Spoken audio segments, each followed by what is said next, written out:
राम कथा के इस पर्व में आज मन में विचार करते करते एक बात आई है कि ये भगवान राम की कथा जिस तरह से चल रही है, लोग बाग पूछते हैं कि अभी और कितने दिन चलेगी कथा, कब तक करते रहोगे। मैंने तो अपने चित्त का संकल्प बताया कि मेरे चित्त में तो यही है कि जब तक ठाकुर जी इस दिव्या को हिलने लायक रखें, उंगलियों को बजाने लायक रखें और शरीर को यहाँ आसन पे बैठने लायक रखें, तब तक राम कथा करता रहूँगा। और इसको सोचते ही सोचते एक बात दिमाग में और आई कि भगवान राम तो अनंत है और उनकी कथा भी अनंत है और उनके गुणों का विस्तार भी अनंत है, तीनों चीजें अनंत हैं। अब किसी आदमी को कोई संशय हो तो वो जाने, जिस चीज की कोई सीमा ही नहीं है उसके बारे में हमें क्या सोचना। ऐसा विचार करके अपना मंतव्य मैंने व्यक्त किया है। कल की सिटिंग में एम्प्लीफिकेशन बहुत बढ़िया बन गया।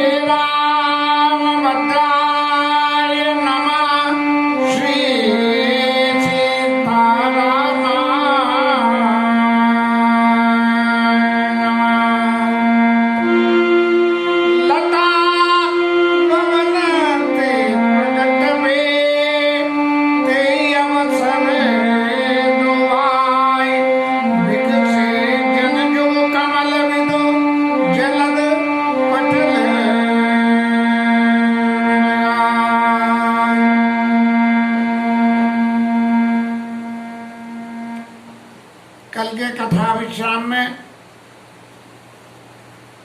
लता भवन से जब जानकी जी को दर्शन देने का समय आया तो उसी वक्त दोनों लोग राम जी और लक्ष्मण जी बाहर निकल के आए और ऐसे निकल के आए कि प्रकट हुई। यदि पहले कोई सोचता कि वो वहां थे या नहीं थे, इस बात का अंदाजा नहीं लगता था उनकी उपस्थिति से, तो बिल्कुल ऐसे निकल के आ गए कि जैसे वो प्रकट हुए हों। और विकसे जनजो कमल विदु दोनों चंद्रमा, और ऐसे उगके बादलों में से चंद्रमा की तरह से उगके आते हैं जिसकी छटा बहुत ज्यादा होती है। ऐसी स्थिति में ये आए हैं। अब आज जो है जानकी जी ने जिस स्वरूप में उनके दर्शन किए उसका वर्णन है कथा में, और मेरे में तो इतनी बुद्धि नहीं है कि उस स्वरूप का वर्णन मैं कर सकूं, लेकिन फिर भी ठाकुर जी की कृपा से जितना भी बन पड़ेगा भगवान के उस स्वरूप का वर्णन करने की कोशिश करेंगे। और उसका आनंद तो मुझे तो आएगा ही आएगा, अब किसी और को आएगा कि नहीं ये तो मैं नहीं कह सकता।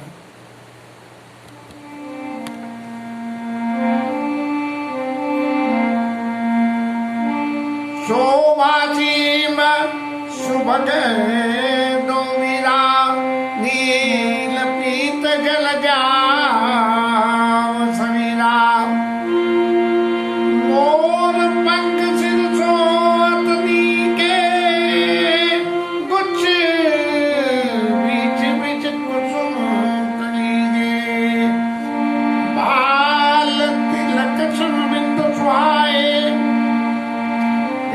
श्रवण सुभग भूषण छवि छाय भकुटि विकट प्रकुटि कच घूंघर वारे नव सरोज लोचन रत्नारे चार चिमुक नासिका कपोला हास विलास नेत मनमोला मुख छवि कही न जाए मोहि पाए जो विलोकी बहुकामनाई और मणिमाले कम्बुकल दीवा काम कलब कर उज्ज्वल श्रीया सुमन समेत बांब कर दोना सावर कुंवरी सखी सटिलोना के हरि पट कटिपट पीठ धरा सुषमा शीलदान और देख पान कुलभूषण बिसरा सभी सखिन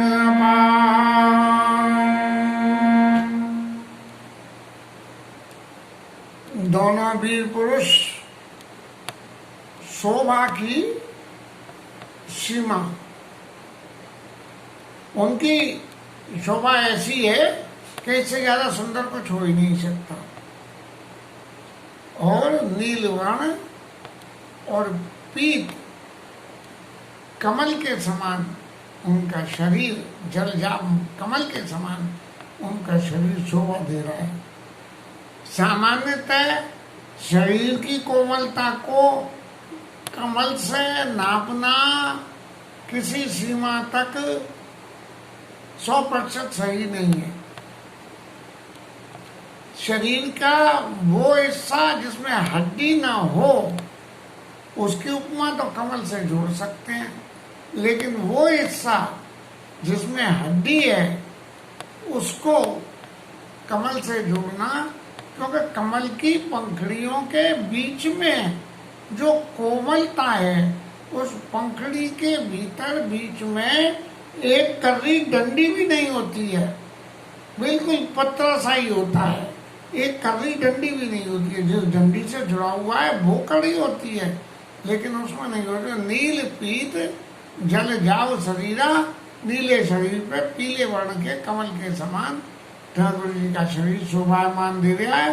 सिर पे मोर का पंख लगा हुआ है और बालों में घुंघराले बाल है ना, तो बालों में जो है पुराने टाइम में तो खूब बड़े बड़े बाल रखे जाते थे, तो वो बड़े बालों में बीच में जो है सुंदर सुंदर फूल लगे हुए हैं। अब ये है कि ये सुंदर सुंदर फूल कहाँ से आए? भाई गुरु जी के आश्रम में आए, वैरागी के आश्रम में, वहां से कौन ने श्रृंगार करा। लेकिन ऐसा लगता है कि जब ये पुष्प वाटिका प्रसंग में भगवान ने लक्ष्मण जी ने कही है कि मोई अतिशय प्रतीत मन केरी और जय सपने ऊपर नारी न हेरी, कि जिसे स्वप्न में भी दूसरी स्त्री को नहीं देखी है, मुझे अपने मन का पूरा पूरा विश्वास है। तो लक्ष्मण जी के मन में निश्चित रूप से ये बात आई होगी कि महाराज जानकी जी जो है पर नारी नहीं है, वो तो आपकी स्त्री है। और जब पति पत्नी के बीच का संपर्क बनना हो तो काम महाराज की शोभा के लिए पुष्प बहुत जरूरी होते हैं। काम कुसुम धन सहायक लीने और सकल भवन अपने बस कीने। कामदेव का धनुष है वो भी फूलों का सा है, फूलों से बना हुआ। जैसे पीली कनेर होती है और पीली कनेर के फूल एक में एक फंस के बनते चले जाते हैं, तो ऐसे ही एक के अंदर एक फूल कनेर के फंसा के धनुष का आकार दे दिया गया हो। और ऐसे स्वरूप से कामदेव का धनुष होता है। तो लक्ष्मण जी ने गुच्छ बीच बिछ कुसुम कली के, उनके बालों के बीच में और सुंदर सुंदर फूलों की कलियों को लगा दिया, भगवान का श्रृंगार कर दिया।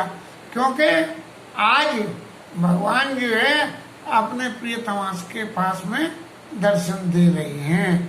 भाल तिलक सम बिंदु सुहाए, माथे पे पसीने की बूंदें आ गई हैं। अब भैया ये पसीनों की बूंदें काहे को आ गई हैं? क्यों कि ये स्वरूप ऐसा होता है कि जहाँ इस तरह के मिलन होते हैं और इनमें सहज स्वभाव से शरीर में एनर्जी का जनरेशन होता है और उस एनर्जी के जनरेशन की वजह से पसीने आ जाते हैं। भाल तिलक सम बिंदु सुहाए और सवन सुभग भूषण छवि छाए, कानों में जो है कुंडल मकड़ाकर कुंडल पहने हुए हैं, उनसे कानों की शोभा लग रही है। अब आजकल तो फिर दोबारा फैशन आ गया है कि जहाँ पहले टाइम में जेंट्स लोग तो नहीं पहनते थे, लेकिन कान में एक एक पहनते थे और लेडीज लोग तो सबरे कानों को यहाँ से यहाँ तक छिदवा देती थी। अब फिर दोबारा फैशन आ गया, अब तो ऐसे ऐसे आ गए कि बिना कान छिदे ही ऊपर से पहन लो। तो श्रवण सुभग भूषण छवि छाए, सुंदर कानों पे जो है आभूषण शोभा हो रहे हैं और विकट भ्रगुटी आंखें न्यों धनुष के समान, आंखों में यह लंबा लंबा काजल यों करके लगा लो तो आंखें धनुष के समान दिखने लगती हैं। विकट भ्रकुटी कच्छ घूंघर वाले, कच्छ माने बाल, बाल घुघरा लिए हैं ऐसे उतर के यों यों। और नव सरोज लोचन रत्नारे, उनके नेत्र कमल के समान हैं और नेत्र कैसे?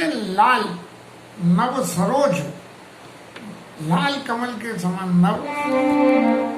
नव सरोज लोचन रत्नारे, चार चिमुक नासिका कमला, थोड़ी नाक गाल और हास विलास लेत मनमोला। और हंसने का जो उनका तरीका है वो ऐसे जैसे हास विलास लेत मन मोला, बिल्कुल मन को ऐसा हरण कर ले जैसे किसी ने खरीद लिया हो, ऐसे मन मोला। एक तो ये कि मन आई लगा कल नहीं लगा, लेकिन जब कोई चीज खरीद के ले आए तो वो चीज तो सदा के लिए हमारे पास। हास विलास लेत मन मोला। भगवान के मुख की छवि को तो मैं कैसे वर्णन करूं? गोस्वामी जी कहते हैं इतनी सुंदर छवि है कि जिसको देख के जने कितने काम देख छवि भी लोग बहु काम लग जाई। कामदेव की भी शोभा उनके आगे फीकी पड़ जाती है। गले में मणियों की माला है और कंठा पड़ा हुआ है और काम कलम कर भुजे जीवा और कामदेव के समान जो लंबी लंबी बाहें आ जानो लंबित भुजो, घुटने तक की लंबी लंबी भुजाएं बिल्कुल ऐसे जैसे धनुष के समान लग रही हो। सुमन समेत भाम कर दोना, बाएं हाथ में एक दोना है और उसमें पुष्प रखे हुए हैं। सावर कुंवर सखी सुट लेना, अरे सखी देखो वो सांवरा कुमार है ना, वो बहुत ज्यादा नमकीन है। उसके चेहरे की जो आभा है उस आभा को देखो तो सही। अब ये सखियां काहे को कह रही हैं? क्योंकि सीता जी ने तो अपने नेत्रों को ठेके नैन रघुपति छवि देखे अधिक स्नेह नहीं। लोचन मग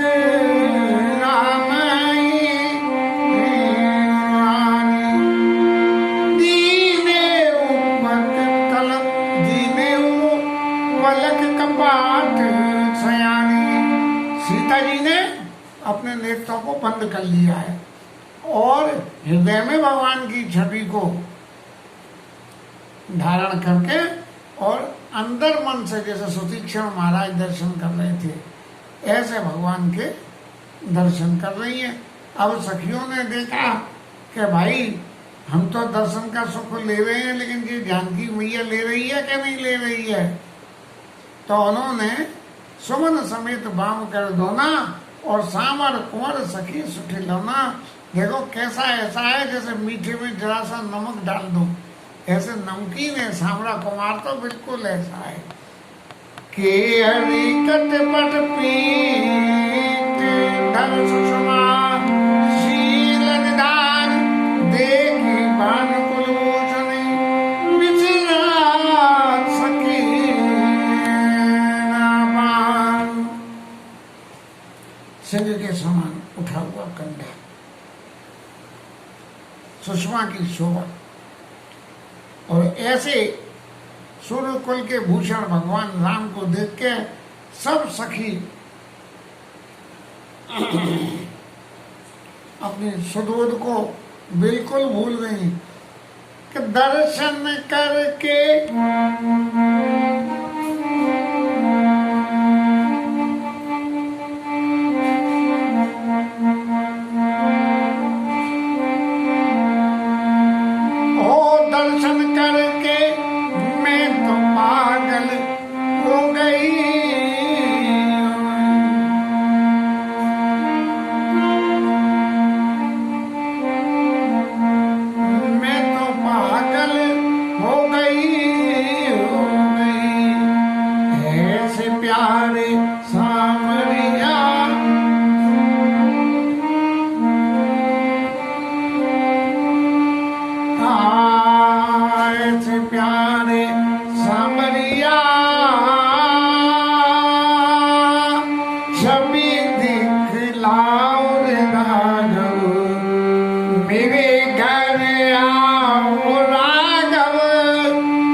सखियों ने जो करे हैं और करके सारी शरीर की सुध खो गई। तब क्या हुआ कि जो उनमें एक बड़ी चतुर सखी थी, उसने बड़ा अच्छा काम करा, अपने मन को धीरज दिया कि भैया तू तो दर्शन के सुख ले रही है, जानकी जी को भी तो लेने दे। तो उसने सीता सन बोली मृदुवानी, बड़ी मीठी वाणी में बोली, क्या बोली, बहुरी गौरी कर ध्यान करे। अरे पार्वती मैया का ध्यान करो, और ध्यान करने के बाद क्या करना कि भूप किशोर देखी किन ले, उन राजा के बेटों का दर्शन तो कर लो। जानकी जी तो मन के अंदर दर्शन कर रही है। सकुच सी तब नैन उघारे, सन मुख दो रघु सिंह निहारे। अपने सामने दोनों रघुवंशी सिंहों का दर्शन करने के लिए अपने नेत्रों को सीता जी ने खोला है। नक सिक देखी राम के सुमा, सुमिरे पिता बनो मन अति छुमा। नाखून पैर के नाखून से लेके और सिर तक जो भगवान की शोभा का जो दर्शन जानकी जी ने करा है, तो सारे दर्शन की शोभा को देख के अपने पिताजी के संकल्प को याद करके कि जो धनुष तोड़े जा रहे भैया, इतनी सुंदर छवि मौजूद हो तो धनुष टूटे न टूटे, कोनी तो वैसे ही टूट जावे, तो फिर जो है धनुष तोड़ने की क्या जरूरत है। धनुष जो तोड़ेगा उसके संग विवाह होगा जब राजकुमारी माला डालेगी, और जब राजकुमारी ने पहले ही अपने फेफड़े डाल दिए उनकी शोभा के आगे, तो फिर धनुष टूटने की क्या जरूरत है। परवश सखिन लखी जब सीता, भय अति सीता। सीता जी को जब परवश देखा सखियों ने, और ये सोच के कि इस लीला में कितना टाइम लगे चला जा रहा है, और ये देख के कि इतना टाइम लगे तो उनके मन में बड़ा डर लग गया। तब एक बहुत ज़्यादा ही जरूरत से ज़्यादा सियानी थी, और उसने कही कि इस प्रत्यक्ष सामने सामने के दर्शन में मैं बोलूं तो बोलूं कैसे, यदि मैं बोलूं तो दर्शन के उस सुख का विच्छेद हो जाएगा। तो धरे पुनिया उभय बिनिया काली अस कई मन बिसी काली। अरे सखी, हम कल फिर आएंगे। ये माने भगवान राम को इशारा दे रही है कि महाराज मौका लगे तो आप भी कल आ जाना, हम फिर ऐसी लीला के सुख को फिर दोबारा अनुभव करेंगे।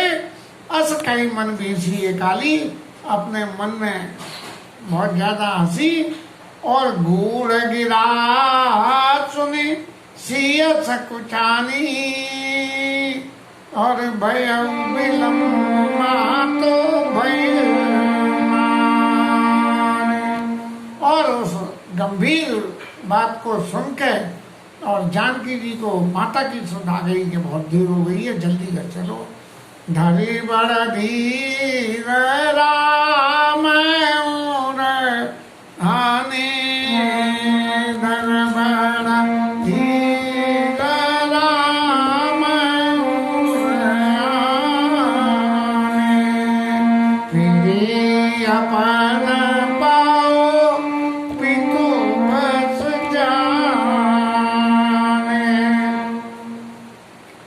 अपने हृदय में जानकी जी ने धारण करा, और ये समझ के कि मैं अभी अपने पिताजी के ही वश में हूँ, धीरज को रखो और जो कुछ होगा सो अच्छा होगा। और धैर्य और भगवान राम की छवि को अपने अंदर मन में उतार लिया। छवि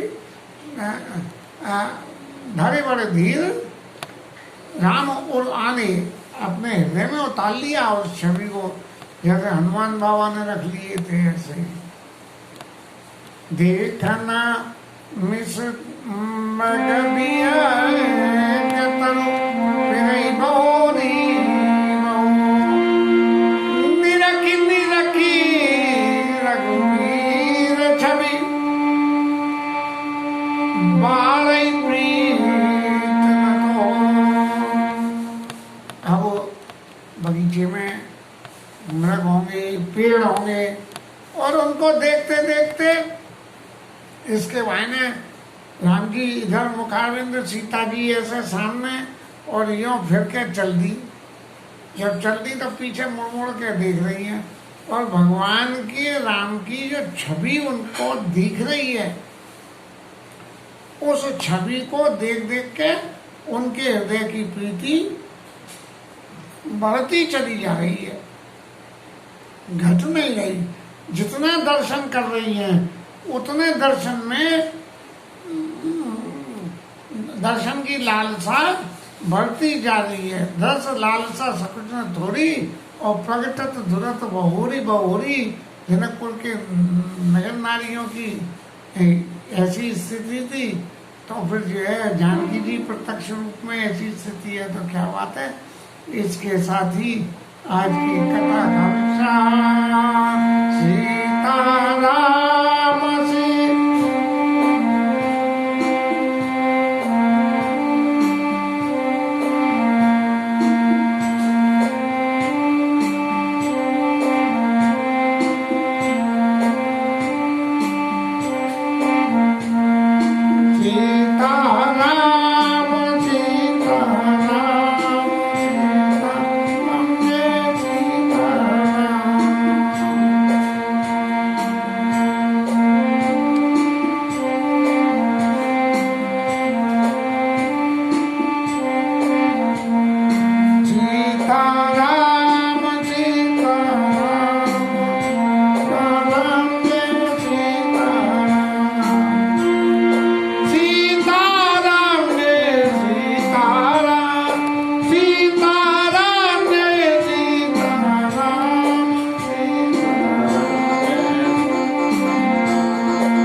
श्री